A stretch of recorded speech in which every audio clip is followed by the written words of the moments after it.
Hello and welcome to the latest episode of the Board Masters with me, Chris Mullins. Me, Chris Reed. And today we are going to be reviewing Tinner's Trail by Martin Wallace and published by Alley Cat Games, which was, well, this is the new sort of redesigned version because the original game came out a few years ago. It was on Kickstarter at the beginning of the year, so similar to Adventure Builder, it's definitely competing for the title of my quickest turnaround between backing a game and it arriving, because 6-7 months in the current climate is pretty extraordinary, given how many delays we are all facing at the moment, but it is what it is. As always with our reviews, we'll cover the main 5 categories, so the art style and theme, the component quality, the accessibility, the replayability, and the overall gameplay. And so let's dive in. Chris, as always, if you want to get us started with the art style and the theme. So, obviously, we're based in Cornwall. This game is set in Cornwall. Yeah. Tinner's Trail, obviously tin mining, very prolific in 100 years ago in Cornwall. Yes. So yeah, that's an instant attraction. It's local based game design. I love the Cornish influences throughout the game. The cards, for instance, the back of the cards remind me of a typical Cornish coastal scene. With the tin mines, you've got the lighthouse on the island there. Yeah, so yeah, beautiful. Echoes back to Cornwall 100 years or so ago. So yeah, I really love the theme. The artwork as well, absolutely stunning. Yeah, St Michael's Mount is actually on the D cards, isn't it? Oh, awesome. But we don't get to use those because we haven't played 4 player. Yeah, I love the art style and theme. The board I really like. I feel like they've made complete use of this board in the amount of detail they fitted into it. So yeah, obviously you've got the map of Cornwall and you're sort of like bidding for different mines on the Cornish map. So yeah, I really love the art style and the theme on the cards, on the board, the game box. I really love the art style on there. With a good old pasty. Yeah. Yeah. Traditional food of the miners, of course. So yeah, it's a big win for me with the art style and the theme. Yeah, I mean, the theme is why I bought this game. Being a Cornishman is the same reason I bought Pirates of Penryn. I can't resist a game that is based in my homeland, and obviously this is the history of Cornwall in a board game, in that you can't drive for more than 20-30 minutes without seeing a ruined mine, or walk across the countryside and there's signs up warning of like open mine pits and things like that. And obviously, as I said, pasties, the food of Cornwall, is historically the lunch for the miners, because they could get the savoury and the sweet in there with the pastry crust, so they didn't get the coal dust all over the food. It was jam, wasn't it, in the bottom? Was it jam in one half and then the traditional in the other half. So yeah, it's a shame they don't sell them like that anymore. But yeah, the art style on the cards is gorgeous. I assume they are actual locations in Cornwall, and obviously St Michael's Mount is very recognisable, whereas the other ones are probably a bit more generic. So I'm not sure exactly where in Cornwall they might be, but yeah, I would guess they probably are genuine. I think so. I can see particularly the lighthouse on the cliff. I think somewhere towards St Ives there's a lighthouse like that. Yeah. On like an island. Yeah, there's a few dotted around. It makes me think Land's End as well, perhaps, but it's been a while since I went down that end. So yeah, the theme is a big win for me. It's why I bought the game.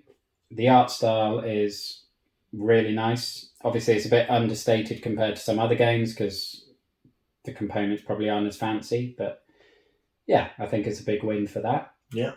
And going on to the components, as I said, they're not as fancy, but what are your thoughts on those? Yeah, even though they're not as fancy, they're still decent quality components. They're all wood, which is, as I've said before, I much prefer the feel and the look of wood as against plastic tokens. They're all sort of like printed on as well. Yes, the screen print is really nice on there, isn't it? So there's quite a lot of decent amount of detail on there. So yeah, I love the fact they're all wood. The card quality is pretty good.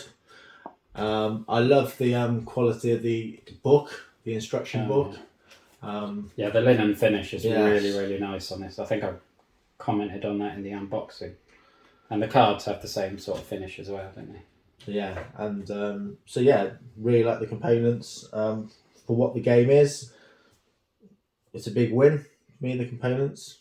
Yeah, I mean, it's not an expensive game. I think this is obviously the deluxe Kickstarter edition, so I think this was around £50, which is a very good price for what you get. I think the one thing I do really love about obviously it's meeples instead of miniatures, and if you watch the channel, you'll know I'm generally a miniatures guy.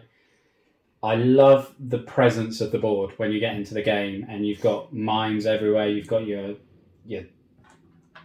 cubes for your tin, your copper, your water, etc. You've got your boats on here for your ports, your trains, your workers, just how busy the board is. But it has a fantastic presence because everything has a meaning there. You know what everything means, instantly recognize and can understand what's going on the board just from a glance. And I think a large part of that is due to the design of the components, which, yeah, I think is really, really good. I don't think it would have worked as well with plastic. I don't think. No. I think that would have just added to the cost, particularly as everything needs to be colour coded for the different players. Mm-hmm. It's very simplistic, isn't it? But it's effective. Yeah, I feel it really complements the mechanics and the style of the game, and just as a really effective tool of instantly telling you the state of the game. Yeah, you instantly know whose turn it is, who's winning, who's got the most money, whose mines are producing the most. Yeah. It just really, really works effectively from that point of view. So although they're not the fanciest components for the price of the game, I think they're excellent and they complement the overall game really, really well. Going on to accessibility, Chris. I think the price points of this game, I had a very, very quick look. I think it's reasonable. I looked at it, I saw, was it 40? Yeah, I think you'd be able to get the retail one under 40. So yeah, reasonable. I think reasonably priced for the amount of gameplay you're going to get out of this game. Yeah, it's a lot of game. So I'd say pretty accessible. I did have a look on Amazon, and I did see it on Amazon. Oh really? Well, that's a bonus. And I knew it was in all the standard board game shops, but didn't realise it had hit Amazon. So that's always a bonus for getting hold of it. Yeah. As far as the setup and teardown is concerned, I think once it makes a difference having the compartments we could sort of segregate everything into. Yeah, the bins help. It's fairly quick to set up and tear down, I'd say. I suppose the initial setup takes a little bit of time by the time you're organising. Well, it depends how well you put it away, to be honest. If you've got all these cubes separated into colour, then you're just opening the bag and tipping them in a box. Yeah. Or in a tray, and yeah, there's a little bit of time where generally the improvements are bagged together, so you just need to separate those out and give the cards a shuffle. I suppose the bit that takes the bit of time is shuffling these up and then assigning them to the regions in Cornwall, and then so getting into the game can take a little while. It's not long. It's 5-10 minutes for the whole game setup. Teardown's a little bit longer, as you'd expect, if you're making the effort to tidy it up in a way that makes it easier to set up. Yeah. Obviously, if you're just chucking it in the box, it's a lot quicker. In terms of learning the game, I did struggle initially with this one. I'll be honest. I found it quite hard to get to grips with. The rule book, whilst it is nice and has a good feel, is probably not laid out ideally, in that you will read through the rules and then at the end of the rule, it's like, oh, for 2-player game, this changes. It's like, well, I've just gone through the whole turn doing it as the standard rules, and now you told me I've done it wrong because we're playing 2-player, so we've got to go back and redo it, which wasn't ideal. Yeah, it took me a bit of time to get my head around the game. I think I put it into my head it was more difficult to understand than it actually was. Yeah, once you get the rules down, it makes a lot of sense, and it flows really nicely. And we were able to add in the mini expansion, so the arsenic expansion and the emigration expansion, really, really quickly and smoothly. Yeah. Even though they add a lot to the strategy of the game. Yeah, definitely. It's just that initial hump, I think.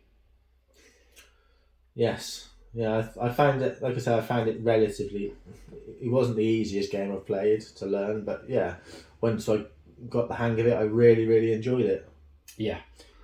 So I think that covers accessibility, because setup and teardown is good. The cost is reasonable and it's fairly easy to get hold of, and tricky to learn. Not the strongest. Certainly, I think it's up there with Great Wall, I think, in terms of the overall hump in learning, even though it's a lighter game than Great Wall overall. Yeah, I think it definitely takes 3 or 4 games to really understand where you're going with it. So on to replayability. Yeah, for me, there's a lot of replayability in the game. We played it with 2 and 3 players. Mm-hmm. So on that, just on that alone, especially if you bring on the expansion features as well, you're going to add a lot more replayability to the game. And obviously, you're getting these cards dealt to you, and you're selecting which cards you're choosing for when you want to go to the auction stage to give you the extra resources. So you might get the extra copper tin or less water. So it's all about sort of using your resources for that. Mm-hmm. So yeah, I'd say on the whole, very replayable. I think we must have had 7, 8 games of it.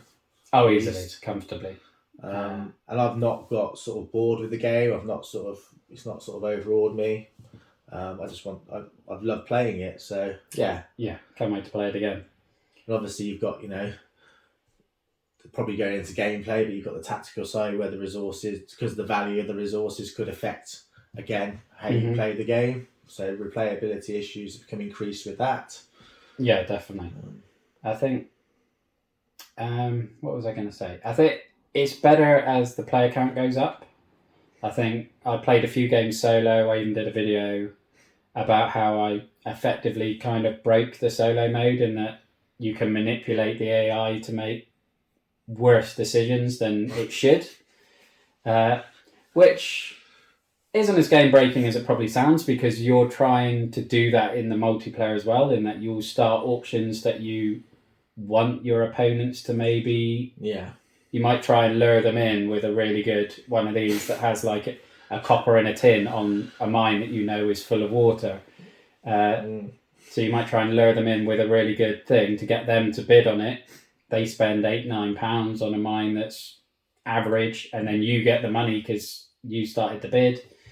So there is that tactical element to it, which the AI does try to replicate, but obviously it's an AI, it's fairly limited. And I think if I was to play it 2-player all the time, it would not hold the interest long term that it does 3-player, because just that added dynamic in the auctions is just much more fun the more players you've got. And I would love to try it at 4 players, where you get the full map to work with, and then you've got 4 people competing in the auctions and get the D cards going. Yeah, exactly. And it just adds so much. I mean, the layout of the mines is different every time based on these tiles, so you never know which mine's going to be productive, which mines are going to be terrible, and then you can peek at mines if you're top of the work track at the beginning of the round, and then there's just so much strategy and tactics and everything going on that every game you can have a different approach. Yeah. And I suppose leading on to gameplay, let's dive into that. Yeah, having played this 2-player and 3-player, I can say I prefer the 3-player. As Chris touched upon just now, the table presence of a 3-player, be able to use all the map, I just feel gives it a better aesthetic on the board. I also love the 3-player for the auction, the fact of an extra person bidding for the mines, and I suppose even 4-player, as Chris said, would be even better. But really enjoyed the auctioning on the 3-player. I really love the random aspect of you. Obviously, you've got 3 tiles turned over to start with, so you can see what they are. But I really love the random aspect of having to sort of like almost going blind on some occasions on what the tile is, and use how you use your cards, your A, B, and C cards, to sort of like affect the productivity of that mine. It's the fact you have to decide if you're going to play one of those before you peak as well. Yes. So it's like, are you going to use the card to give yourself the benefit of the knowledge in the auction, or do you want to save it for another? There's always a thought process behind it, isn't there? Yeah. And also with the 3-player as well, I also love the expansion packs. With the Kickstarter, the Arsenic and the Immigration. I think that just added another level onto the game. Definitely. Big Especially win for me. the Arsenic is massive risk-free reward. Yeah. Because it gives you big money instantly, but you do cut down your work time for all future rounds every time you use it. Whereas the Emigration, I think I played that pretty badly when we started, to be honest. Yeah. Because you're using the workers, instead of boosting the production of your mine, you're sending them abroad to represent you, basically, to get yourself bonuses, which can be really powerful, but you need to play them at the right time. I think so. I think it's best not to go in too early on some of these things, because obviously you're losing, moves off your track if you're going too early. So yeah, that added another dynamic for me, which I really enjoyed. I love the dice roll for the values of the copper and the tin. Yeah. I love how the strategy of the game. So do you sort of like buy the bigger items like the aqueducts that are going to move you 3 spaces forward and get to the end quicker, in theory, so as you can get top of there and get the higher points. Yeah, I suppose that is the one negative that I'll have, is probably down here, is that if you're behind after the first couple of rounds, it is very, very hard to catch up. Because of the points you can earn are reduced round on round on round. And I think we played a game last week where the other Chris Brown, he managed to buy like 108 points in the first round, whereas we were on like 30 and 40, and it was just impossible for us to then catch up with him. Yeah. So there is that element where a really, really strong... I suppose it's the football cliche in that you can't win the league in October, but you can lose the league. Yeah. And it's probably the same in this, in that you can't win the game in the first round or two, but you can definitely lose it if you play poorly or make bad decisions or get suckered into a poor auction. It can really swing on that. I'd say so, because if you've got that much of a points advantage straight away, you can obviously keep...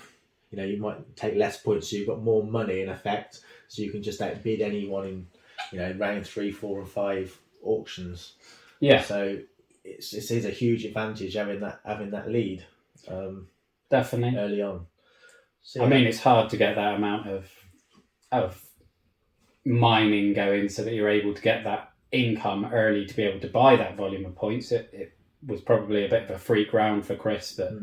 I think wasn't one of them at the highest level. Was it Copper that was at £10? Yeah, I think Copper was at 10 and Tim was at 6, and he was able to earn over £100 in that round, which then enabled him to buy over 100 points, which was certainly more than we've ever had to deal with before. Yeah. And I mean, switching on to the work order thing, because we kind of touched on it, I love that dynamic. In that, because there's a lot of strategy in terms of, do you want to go first, or do you want, because if you're behind on the work order, there is potential, certainly towards the end of the round, where you can basically buy auctions and buy mines for incredibly cheap, because the other players have either used all their money, or they've used all their mines, or they don't have enough space left on their work order, so they can't join the auction. Yeah. And you're getting mines then for £1, whereas at the beginning of the round, they're going for £6, £7, £8. Yeah. But then you're running the risk of not having the mines set up and ready to go in time for the end of the round, and it's that risk-free reward again. Yeah. Or do you want to go out quick and early, make sure you can grab the improvements that you want as soon as you can? Because obviously if you've got your mines in place, you can then start getting your workers, your steam pumps, your ports. Whereas if you're letting everyone push ahead those may be gone by the time you're in a position to actually buy anything. So yeah, there's a really interesting dynamic with that. And again, if you pass first, then you get to the highest points conversion for the end of the round, and if you're in the first 2 players for the next round, then you get to peak. So although it's an advantage to maybe be last on here, you're then at a disadvantage with the points and you don't get to peak. Yeah. So you're then losing out on those, which can potentially be quite a strong benefit.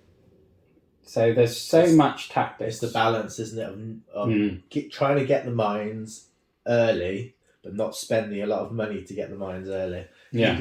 I think if you can get that, if you can somehow get to the T-tracker the end of this first or second, then you've got the mines in place.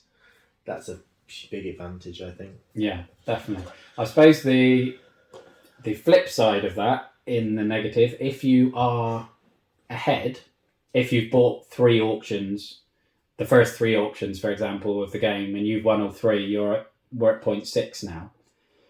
The other characters or the other players are going to have a lot of moves before you get a chance to go again, unless they happen to trigger. Obviously, they'll trigger more auctions, but then you probably won't want to be in those auctions because you need to do some improvements, do some mining, so you may be effectively out of the game for a while, and that is, I guess, one negative, in that you can downtime as well. Can have a bit too much downtime. I think there was a situation in the game last week where I'd used all my mines. You and Chris had a couple each left, and there was 4 or 5 auctions in a row, and I was just sort of sat twiddling my thumbs because I literally couldn't even join in the auction. So whilst I love that dynamic and that mechanic, it does have its drawbacks. Yeah, and how you use these resources as well.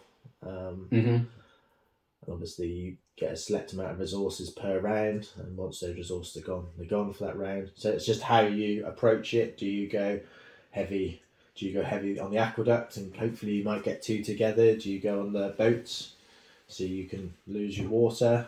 So it's how you sort of contribute that with the mine buying as well. Yeah, and it's balancing it because obviously the stronger improvements like the adits and the ports and the trains cost more work points. Yeah. Or do you just go for the cheap ones, get some steam pumps, get some workers? And especially if you're at the back of the work order, you can get 2 or 3 improvements before you catch up and it's someone else's turn. Yeah.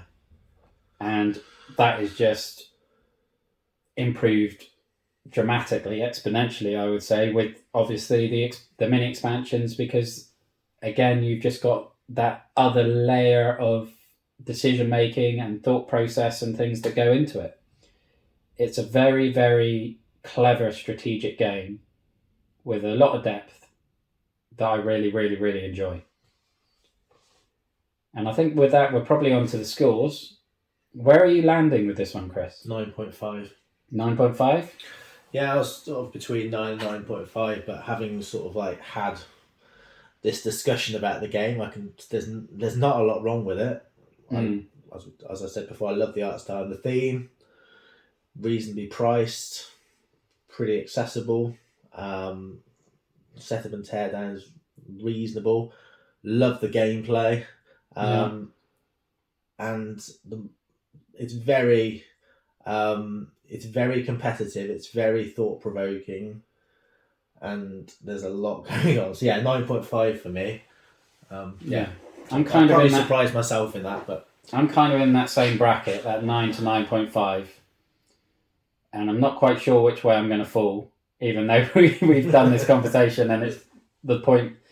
I think I'm going to go with a 9, just because you can lose the game in the first couple of rounds, and if you're in that situation, it's obviously not the most fun playing through another couple of rounds when you know you're not going to be competitive. And whilst I love the majority of the mechanics, there are negatives that come with it. For example, the work orders. I love that mechanic, but they can lead to a lot of downtime in certain situations. And that's, I guess, the main thing for me. Yeah, I mean, my 9.5 is based on playing it as a 3-player. based on using both those expansion packs, which I think add more extra Yeah. game variety. So that would be where I put the 9.5, adding the expansion packs, and the 3-player, which I definitely enjoyed a lot more. Yeah, I would probably echo that. If I was focusing purely on the 3-player with the expansions, I would agree 9.5. Yeah. But with the solo, and it doesn't work quite as well on the lower player counts. So overall as a game, and if you don't have the expansions, it's still very good, but it's maybe not quite as good. So I think that's probably why I'm going to fall with a 9, which obviously is still very, very strong indeed. And it's a game that I really, really enjoy, and I don't think I'll ever be upset if someone says, "Can we play Tinner's Trail?" No. You had one on the shelf for a long time. Definitely will. Well, I don't like getting rid of anything, so I don't imagine anything is in too much risk on there. There's maybe 1 or 2, but in general, this will be there for a long time, definitely. So anything else you feel needs to be said? I don't think so. I think we just about covered it. Yeah, I'd probably agree. So we'll leave the video there. Obviously, check out the gameplay video that we did a couple of days ago if you want to see that. But we'll leave it here. So thank you very much for watching. Look after yourself, stay safe, and have a good one. Bye-bye now. Thank you.